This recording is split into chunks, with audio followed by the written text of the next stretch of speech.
Hello बच्चों, आप लोग कैसे हैं? उम्मीद करते हैं आप लोग ठीक ही होंगे।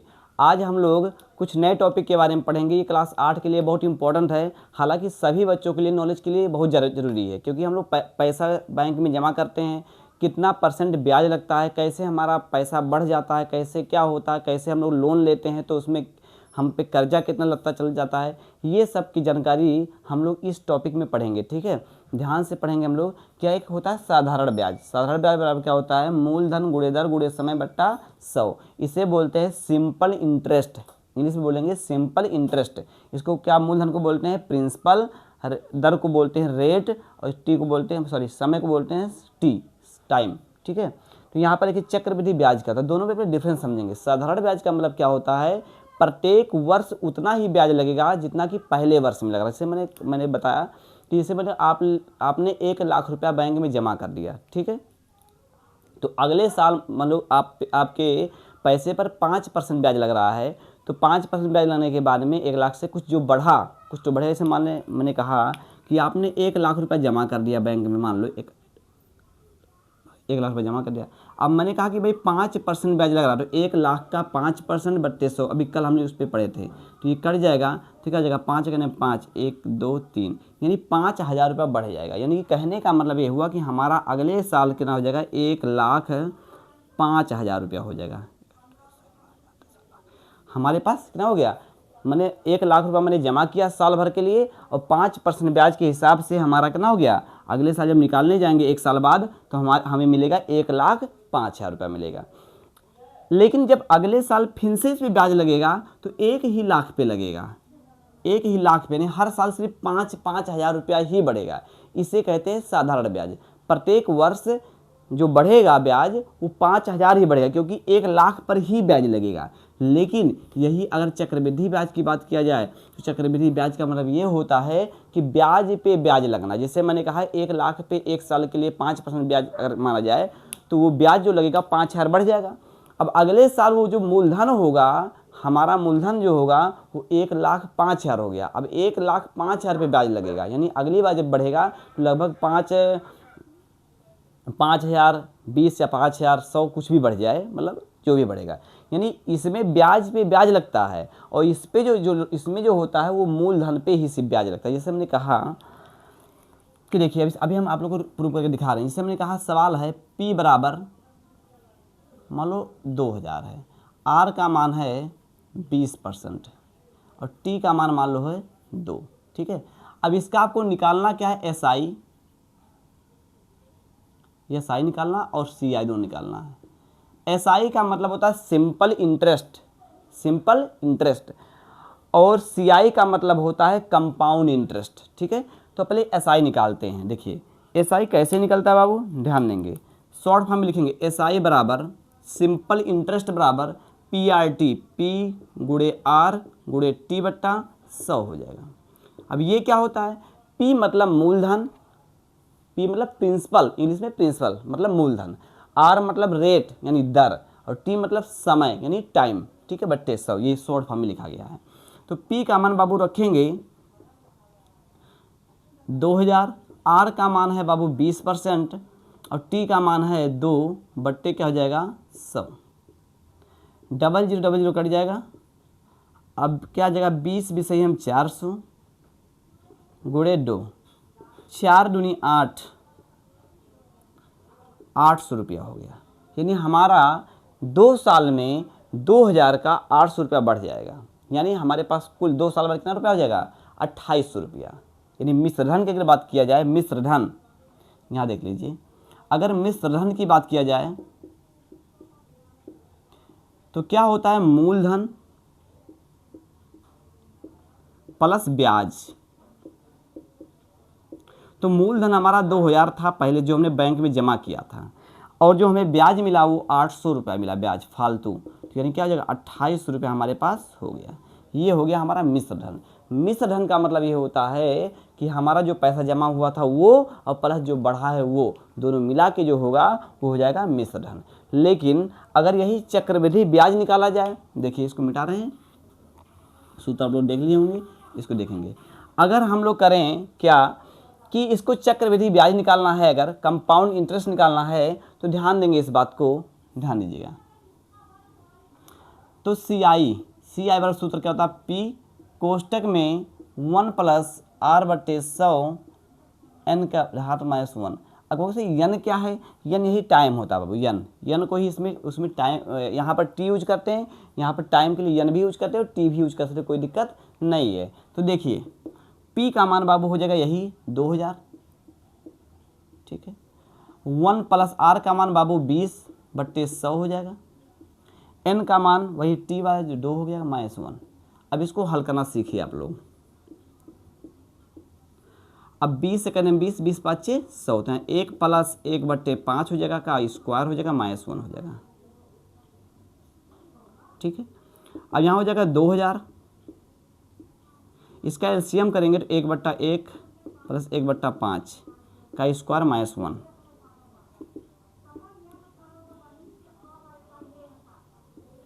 इसका एलसीएम करेंगे तो आ जाएगा 5, तो 1 5 5 5 प्लस 1 हो जाएगा, का स्क्वायर हो जाएगा माइनस 1। अब यहाँ क्या हो जाएगा 2000, यहाँ 6 बट्टा 5 का स्क्वायर माइनस 1। यहाँ देख लीजिए, यहाँ हो जाएगा 2000,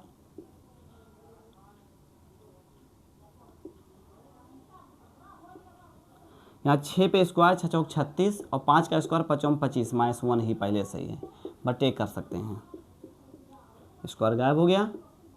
इसका एलसीएम करेंगे तो आ जाएगा 25, ठीक है। तो 25 कहने 25 तो 36 हो जाएगा, माइनस यहाँ 25 हो जाएगा, तो आने वाला क्या है 2000 हो जाएगा। गुड़े लगा दें, बीच में गुड़ा है, 36 में से 25 जाएगा तो बचेगा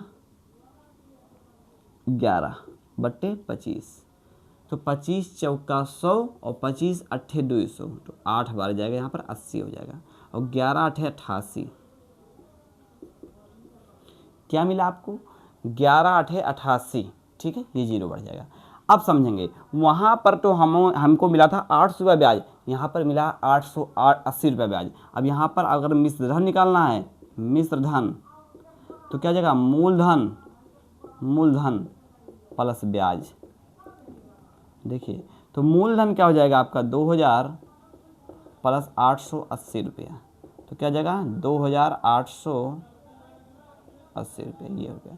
क्या समझ में आया भाई? देखिए चक्रवृद्धि ब्याज में ब्याज पे ब्याज लगता नहीं, 1 साल पे जो ब्याज लगा होगा उस पर भी ब्याज लग गया, और यहाँ पर ऐसा कुछ नहीं होने वाला है। हमेशा 2000 पे, चाहे 20 साल जमा कीजिए चाहे 50 साल जमा करिए, हमेशा 2000 पे ही ब्याज लगेगा। और यहाँ पर जो ब्याज बढ़ गया, अब 2080 पे अगले साल के लिए अगर करेंगे 2080 पे ब्याज 2880 पे लगेगा, 2880 पे लगेगा, उसका जो बढ़ेगा उस पर लगेगा, मैंने ब्याज पे ब्याज लगता है। तो इसी के अकॉर्डिंग आपका जो बैंक होता है इसी के अकॉर्डिंग चलता है। यानी कि कहने का मतलब ये हो, जो हम लोग पैसा जमा करते हैं उसे मूलधन कहा जाता है। जो पैसा जमा करते हैं मूलधन कहा जाता है। जैसे मान लो हमने 1 लाख रुपये बैंक में जमा किया तो वो मूलधन हो गया, और 1 साल के लिए जमा किया, वो 1 साल का टाइम हो गया। पूछेंगे कितना परसेंट ब्याज पे हमारा जमा हुआ बैंक में, तो 5% बताएगा या 7% बताएगा, वो दर हो गया।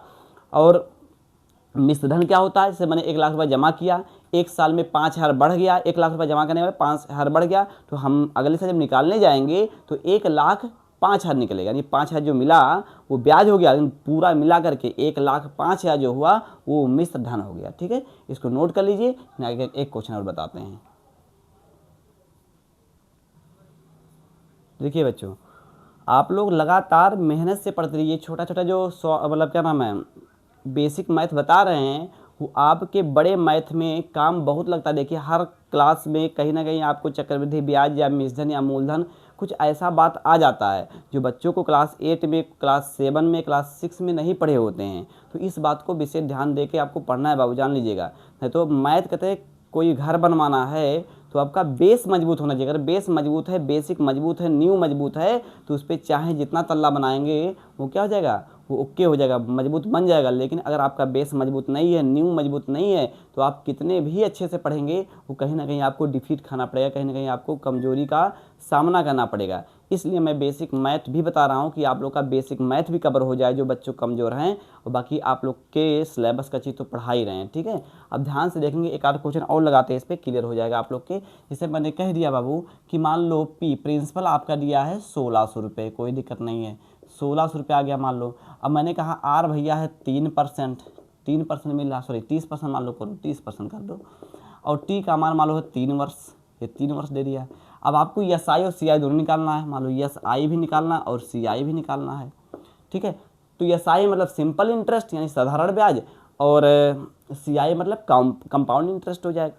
तो पहले सी आई निकालें, एस आई निकालेंगे। एस आई बराबर सूत्र लगाएंगे बाबू, एस आई बराबर पी गुणे आर गुणे टी बट्टा 100 हो जाएगा। पी का मान बाबू 1600, आर का मान हो जाएगा 30 और टी का मान हो जाएगा 3 बट्टे 100 हो जाएगा। डबल जीरो कट जाएगा। 1600 गुणे 30 या 90 बराबर 9 छक 54 के 4, 9 छक 54 के 4 और 9 का 9, 9 5 14, इतना रुपया आ गया। यानी हमारा ब्याज कितना हो गया, इस 1600 का ब्याज 30% के हिसाब से 1440 रुपया हो गया। यानी कि अब हमारा मिश्रधन क्या हो जाएगा,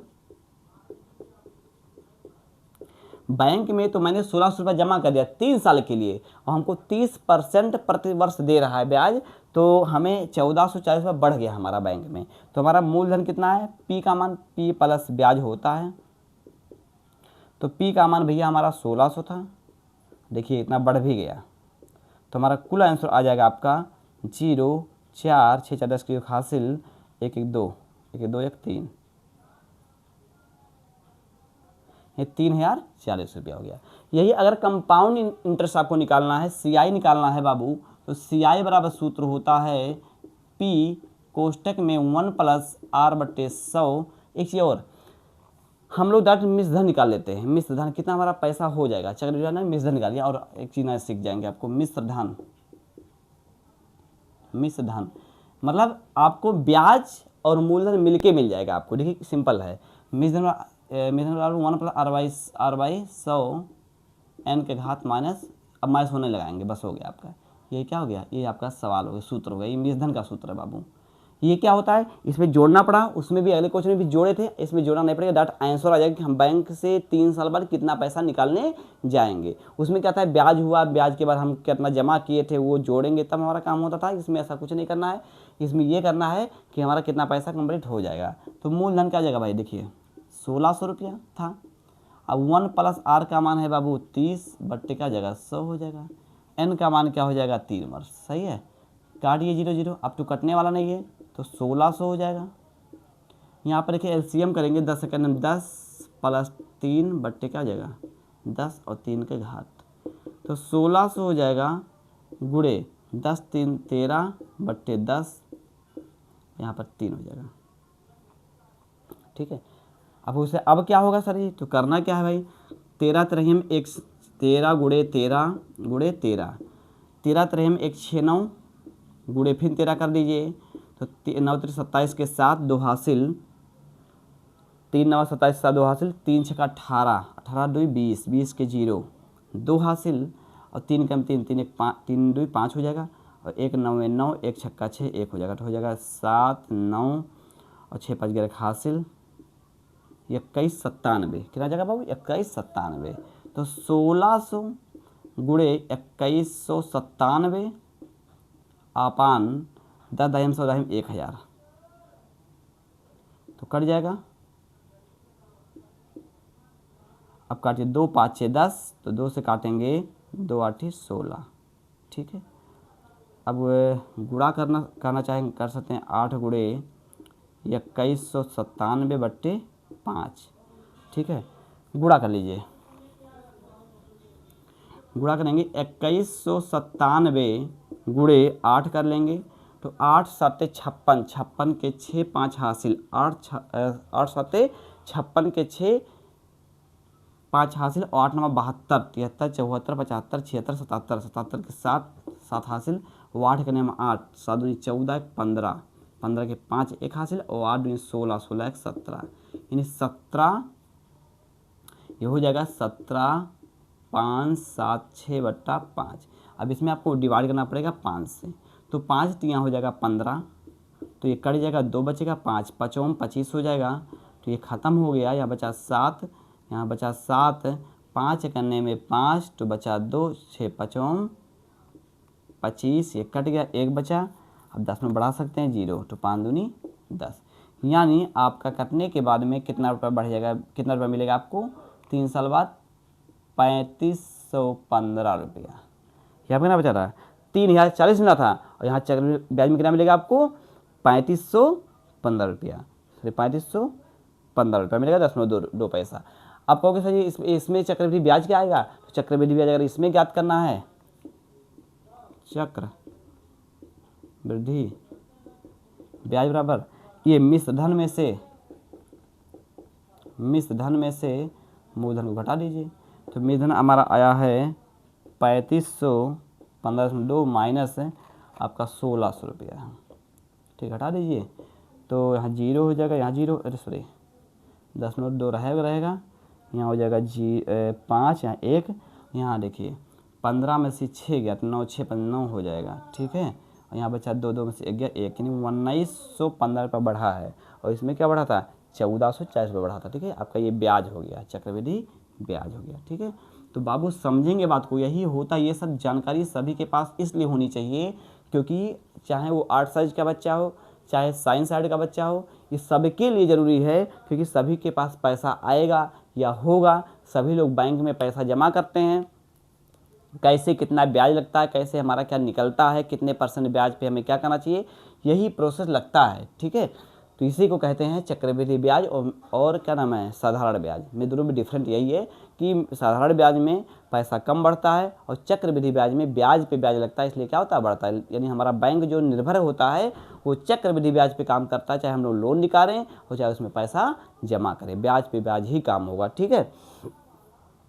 तो इसको नोट कर लीजिए और मेहनत से पढ़िए और आगे क्वेश्चन बता रहे हैं।